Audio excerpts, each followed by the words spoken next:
Welcome to True or False. I'm your host, Jason A. Kessler, and today I want to take a closer look at the phrase, "From the river to the sea, Palestine will be free."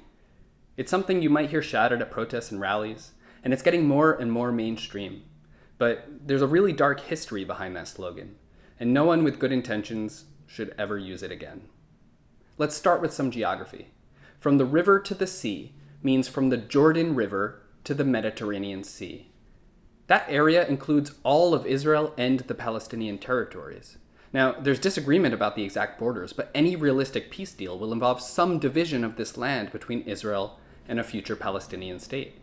So when I hear, "From the river to the sea, Palestine will be free," I understand it as a refusal to accept any Israeli state in any part of that land. It's a call for the destruction of the current state of Israel, a rejection of peace on any terms, a desire to disappear Israel's 6.7 million Jewish citizens. So why does anyone still use that slogan if it's so anti-peace? Well, there are some loud people who try really hard to act like it doesn't mean what I think it means. They say, "Come on, it's just a way to show support for Palestinians. It's not anti-peace. It doesn't mean we want to destroy Israel. Shouldn't Palestinians be free no matter where they live between the river and the sea?" Well, yeah.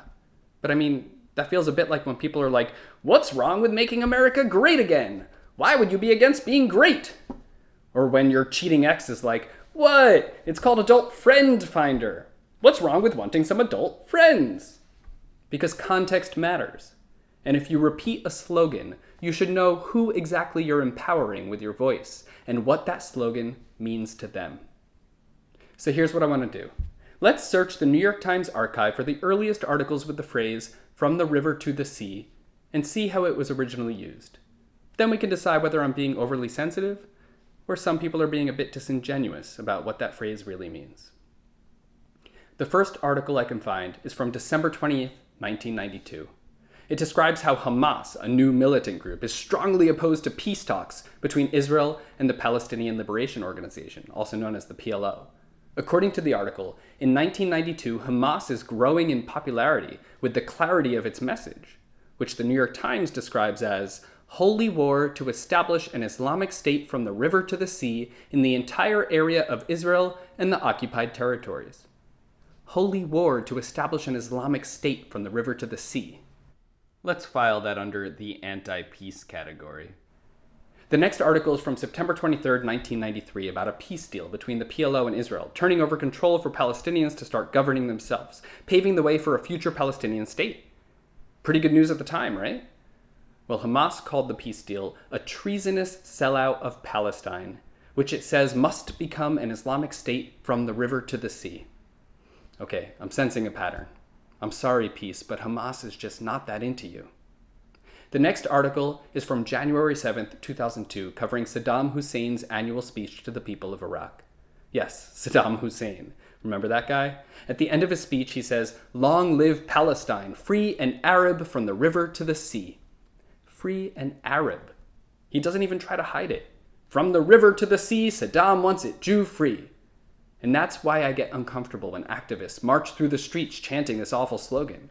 I remember when the only people saying "from the river to the sea" were the ones who didn't hide the fact that they wanted to destroy the peace process and destroy the state of Israel. It's intentionally anti-peace. It's anti-Jew. And it's a refusal to accept Israel's right to exist in any borders. And I don't care how many people try to pretend that it means something else now, because even these days there are still plenty of people who go out there and say the quiet part out loud, like this demonstrator at a rally in Times Square in 2019. We don't want no Tuesday! We don't want no Tuesday! We want all of it! We want all of it! We want all of it! We want all of it! Because every inch from the river to the sea is Palestine! Every inch from the river to the sea is Palestine! Israel does not exist! It has not existed! It does not exist! And it will never exist! There is only Palestine! So if you want your voice to empower this guy, then so be it. If you're against peace and Saddam Hussein is your spirit animal, then go ahead and shout your heart out about the river and the sea. But if you actually want peace, if you think a two-state solution might be nice, If you don't want all the Jews in Israel to just disappear, then maybe next time you hear someone try to normalize the phrase from the river to the sea as if it's just some innocent slogan, you can call them out and push us all a little closer to peace.